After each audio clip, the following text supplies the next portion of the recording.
गुरुर्ब्रह्मा गुरुर्विष्णु गुरुर्देव महेश्वरः गुरुर्साक्षात् परम ब्रह्म तस्मै श्री गुरुवे नमः।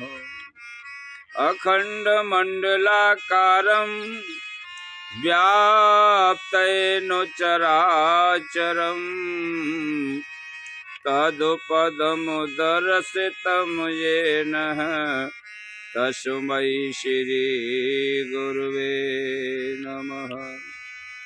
आदरणीय परम आदरणीय सभी भक्तजन, आदिशक्ति माता एवं बहनाएं, प्यार करने के योग्य बच्चे, हम आपके हृदय स्वरूप में बैठे हुए उस परम पिता परमात्मा को कोटि कोटि नमन करते हैं, दंडवत करते हैं, प्रणाम करते हैं। प्रिय बंधुओं, एक ब्राह्मण देवता काशी के लिए शिक्षा के लिए वहां गए। काशी में जाकर के गुरुकुल में प्रवेश लिया और सभी वेदों का अध्ययन भली भांति से किया। 6 शास्त्र कंठस्थ कर लिए, 4 वेद कंठस्थ कर लिए। कहते हैं ना कि गुरु बिन भव निधि तरह न कोई, चाहे विरंच शंकर सम होई। अरे गुरु के बिना तो भगवान शिव का भी कल्याण नहीं। तो ब्राह्मण देवता ने गुरुकुल में जाकर के संस्कृत विद्यालय में सारी विद्याएं अर्जित की। सभी विद्याओं का अध्ययन करने के तत्पश्चात जब पूर्णतः तैयार हो गए तो गुरुजी ने कहा कि बेटा, अब आप अपने शिक्षा में पारंगत हो। ब्राह्मण देवता ने गुरुजी का चरण वंदन करके उनकी स्तुति करने के तत्पश्चात उन्हें गुरु दक्षिणा दे करके और अपने जो भी पोथी पस्त्रा थे वो सबको लेकर के और रथ के सर पर चल दिए अपने नगर की ओर। चलते चलते ब्राह्मण देवता थक गए। रास्ते में एक वट वृक्ष पड़ा, उसके नीचे आराम किया। आराम करते समय उनको परमात्मा का चिंतन ध्यान आ गया, तो वह हरि कीर्तन बोलने लगे।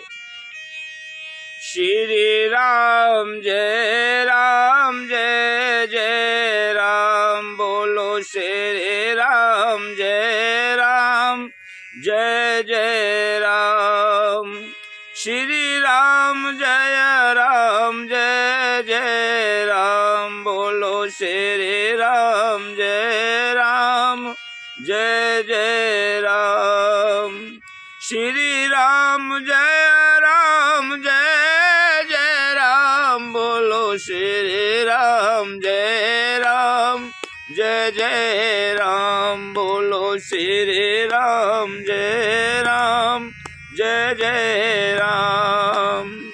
कौशल्या के प्यारे राम, दशरथ राज दुलारे राम। बोलो श्री राम जय जय राम। बोलो श्री राम जय जय राम।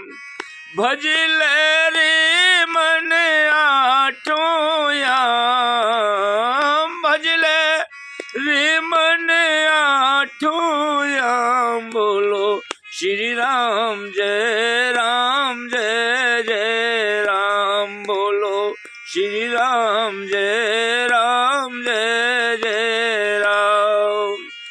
इस प्रकार ब्राह्मण देवता परमात्मा के भजन में मस्त हो गए। कुछ समय बीतते हो गया और उस समय छांव से उसका पसीना भी सूख गया, तो फिर आगे का मार्ग तय करने के लिए तैयार हो गए। चलते चलते एक शहर में होकर के निकल रहे थे, फिर पसीना में लथपथ हो गए, तो एक मकान की छजली के नीचे छांव थी, वहां जाकर के टिक गए। बोले थोड़ा देर विश्राम कर लें, उसके बाद फिर आगे चलेंगे। उसी समय ब्राह्मण देवता क्या देखते हैं कि एक अर्थी उस रास्ते से निकल करके जा रही है। सामने ही एक अट्टालिका पर रंडी का निवास था, जिसे वेश्या बोलते हैं। उस वेश्या ने अपनी एक अबोध बच्ची से कहा कि बेटी जाकर के देखो ये स्वर्ग के लिए गया कि नरक के लिए। बेटी ने हाँ कह करके और वहां से पलायन किया और अर्थी के साथ जो भी बंदे थे उनके साथ घुल मिल गई और उनमें जा रही है। वहां से जाकर कुछ दूर तक चली और वहां से लौट करके अपनी माताजी के पास आकर के पधारी और बोली, माताजी ये तो घोर नरक के लिए गया, इसके लिए कहीं ठिकाना नहीं।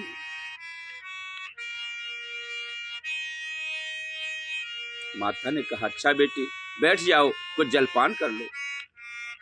ब्राह्मण देवता सारी चर्चाओं को सुन रहे थे। उन्होंने कहा कि नरक के लिए गया, कैसे गया, क्या कारण था? मैं तो इतने समय तक काशी में पढ़ करके आया हूं, लेकिन आज तक किसी गुरु ने मुझे यह नहीं बताया कौन स्वर्ग के लिए गया, कौन नरक के लिए गया।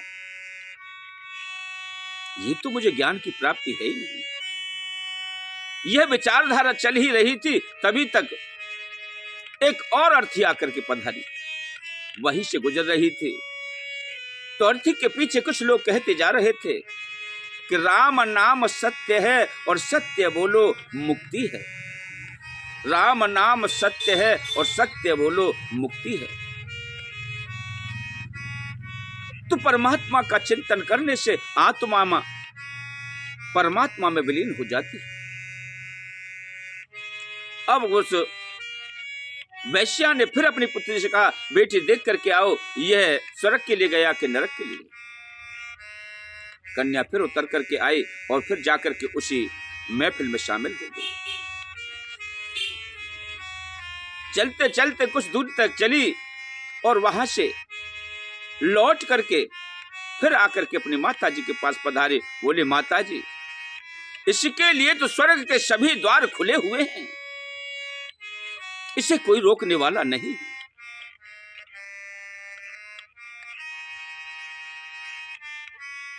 अब ब्राह्मण देवता आश्चर्यचकित रह गए। बोले कि मैंने इतने समय तक इस विद्या का अध्ययन किया, आज तक मैं ये विद्या नहीं सीख पाया कि कैसे स्वर्ग को जाते हैं, कैसे नरक को जाते हैं। इसका कारण क्या है?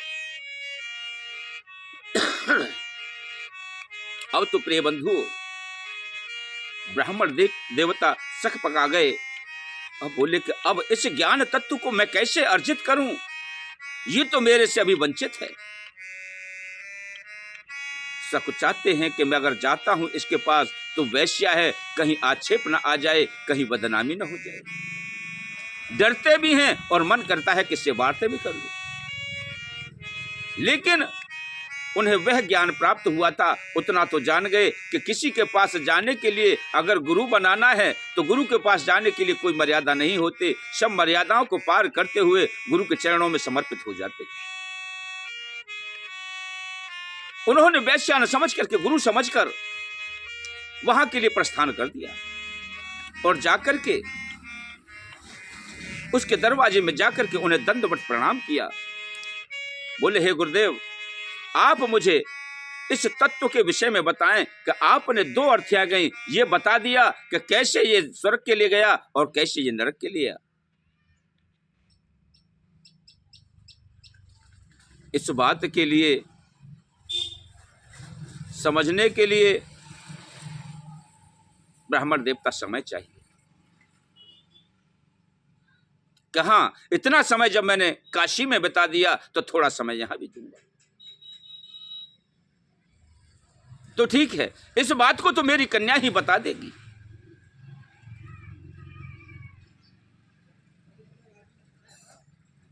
तो ब्राह्मण की विद्या और लंडे की खोपड़ी, इनमें कैसे समरसता बन जाए? अरे एक तो वैश्या है और उसकी खोपड़ी में इतना बड़ा जादू है कि उसने स्वर्ग नरक का द्वार भी बता दिया कि कौन स्वर्ग के लिए गया, कौन नरक के लिए। और ब्राह्मण की खोपड़ी इस समय फेल हो गई, वो अध्ययन कहां से आएगा? जब कन्या से पूछा तो तब कन्या ने बताया कि हे ब्राह्मण देवता, जो पहली वाली अर्थी जा रही थी उसके पीछे जो पब्लिक जाती है मैं उसमें सम्मिलित हो गई। चलते चलते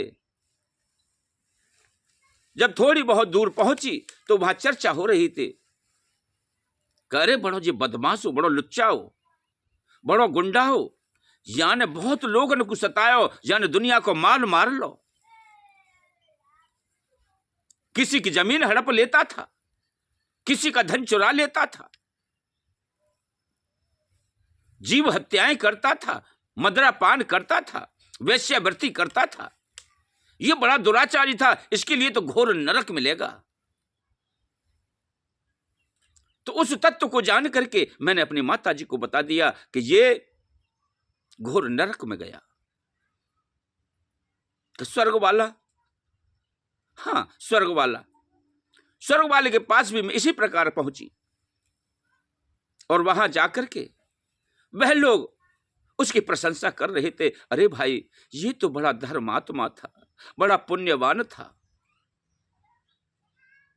जो गरीब लोग होते थे उन्हें हर प्रकार से सहायता पहुंचाता था, धन भी देता था, किसी गरीब को सताता नहीं था। अन्न की कमी हो जाती थी तो घर पर ले जाकर के अन्नदान भी किया करता था। हे परमात्मा, इससे स्वर्ग के द्वार सभी खुल जाएं और इसको मुक्ति प्राप्त हो।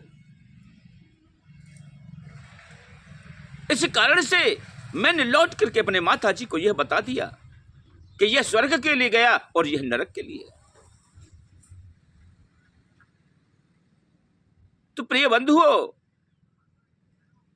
ये बुराई भलाई सदकर्म दान आदि सब बुराई भलाई के पात्र होते हैं। जो जैसा कर्म करेगा, जैसी करनी करेगा, उसी प्रकार से उसे मुक्ति प्राप्त होगी।